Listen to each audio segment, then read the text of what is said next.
Hey guys, Jake Does Sports here, reacting to the Notre Dame game for week 0. Notre Dame wins in dominating fashion over the Navy midshipmen. Beautiful win, pretty much flawless. That's the most flawless win for Notre Dame I have seen in some time. It has been a long time since we've dominated like that. I want to say last time, I can't even remember, guys, honestly. Maybe, did we play Miami of Ohio one year? I remember we absolutely dominated them, but this is no slouch of a Navy team either. I mean, they're not great, obviously. I think they're going to finish around 6-6 in a Group of 5 conference, which in the grand scheme of things isn't great. But they run that triple option, obviously. It's very hard to adjust to. They're a team that doesn't give up at all by any means. I mean, go back to last year's game. We won by 3 points, I think. Pathetic. But they scored 16 in the last quarter. So to just absolutely trounce and stomp Navy here to start off the season is massive. This is what we've been expecting from Marcus Freeman and this new Notre Dame program now that Brian Kelly's gone. I think Marcus Freeman's ceiling is higher than Brian Kelly's. I've said it before, but I think his floor is lower. He looks like he's trying to break through that ceiling right now. Just an incredible win. I can't say anything bad, pretty much. I think the only slight issue I'd say were fumble troubles. None of them ended up being turnovers, luckily. But there were a few plays where either Estime got the ball popped out, or I think it was like the last play of the game where there was a miscommunication handling the ball. If they can shore that up, I mean, their team looked flawless here today. There was nothing that wasn't working. Sam Hartman could throw the ball with will. Estime was running it down their throats, along with Love and who's that other new guy? I forgot the other new guy they had, number 12, but he looks really good too. Then obviously Jaden Greathouse getting two touchdowns, and I believe his first career catch was a touchdown, had a little over 68 yards. And then Jaden Thomas as well with another touchdown. The receiving corps is looking really solid. Marcus Freeman and Sam Hartman, those guys are going to elevate the kids around them. That's what they're going to do. Sam Hartman's the leader we needed. He's a guy that elevates every single person around him. He's the first one there, the last guy out. That's what you need to bring your program to the next level. That's what you need. You need a big-time quarterback. Marcus Freeman knows how to work the transfer portal. He knows how to get recruits in. That makes the difference. That's the difference between being a good team and a great team. And Marcus Freeman, right now, it looks like he's bringing us to that great status. Obviously, it's just Navy. I don't want to overreact, but you could not start off a season better than that. 42-3 over the midshipmen. Incredible. Fantastic win. We got Tennessee State next week, another cupcake. Nothing, shouldn't be expecting anything less than this same result. Go out there, dominate at home, get your first home win, move on to the next week. Week 2 is NC State, and that is a dangerous matchup.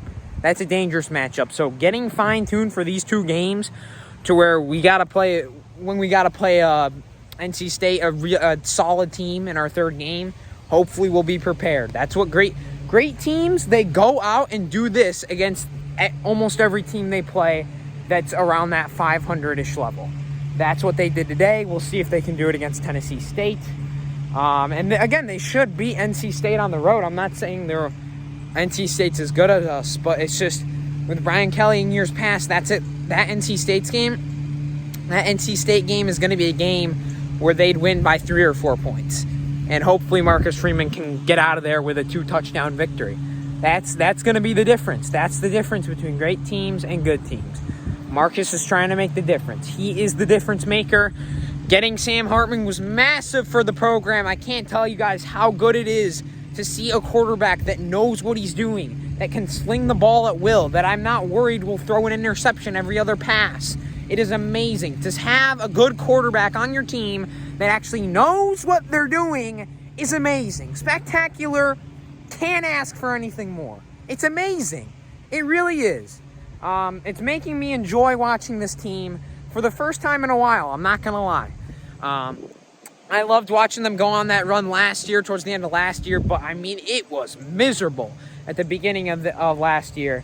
You can't fault Marcus. I mean, obviously Buckner got injured. I don't think Buckner's the best quarterback, and I think it's unfortunate to say because I think injuries did a big part in that. I think he could have been a solid passer, But Sam Hartman, he's a passer. He's actually a quarterback. He throws the ball, and he's not uncomfortable when he does it. There was a point in the game, I think it was his second touchdown to Greathouse, where he ran up in the pocket, and that's a play where Buckner's taking off. Sam Hartman found Greathouse open for, I want to say, a 20-yard touchdown. Perfect. That's what quarterbacks do. They run up in the pocket, throw the ball. Just like that. Couldn't ask for anything more. Amazing week 0 game. We got some other games going on, obviously. The Trojans facing off against San Jose State. The Spartans later today. Battle of Sparta. I don't know.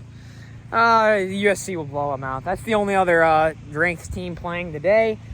And really next week is when we get started with all of the action. Obviously Notre Dame taking on Tennessee State. Another cupcake. A lot of good games though that weekend.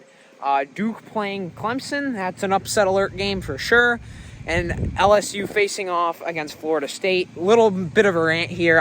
How do you guys play LSU and Florida State? How do you guys play back-to-back years, but it's not a home and home? You're playing it like at a neutral site in Louisiana and then a neutral site in Florida.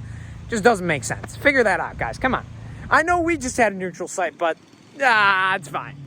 But yeah, anyways, guys, I don't want to keep you guys here too long. I didn't even bother doing a halftime report because they were blowing them out so much. Overall, great win. The receivers look solid. The O-line looks solid. The running game looks solid. Everything really looks solid. If they can just shore up those fumbles, and Sam Hartman needs to stay hot. He is the biggest piece of this team doing well. If he does bad, we're going to do bad. If he does good, we're going to do good. That's how most quarterbacks on a team are. So, Sam Hartman, man, keep doing your thing. I love this guy. I love that we have him on this team. It's nice to get a good transfer. Notre Dame looking to make a playoff push this year. I'm not kidding. If they get some wins over some good teams, if they beat two out of 3 of these games, Ohio State, Clemson, and USC, if they win 2 of those 3 games and are sitting there at 11-1, and all 3 of those teams are in the top 10, you're telling me they're not getting in? I don't know about that. I think the playoff committee would put them in, to be honest, but we'll see. Only time will tell. We're looking ahead right now. Next week, Tennessee State. Assuming it's going to be a blowout. I'll be back on here, though, of course. And the Bills getting started soon. That's going to be awesome. Jake Does Sports is back in full swing, baby. Irish win, 42-3. I'll catch you guys next time. Peace.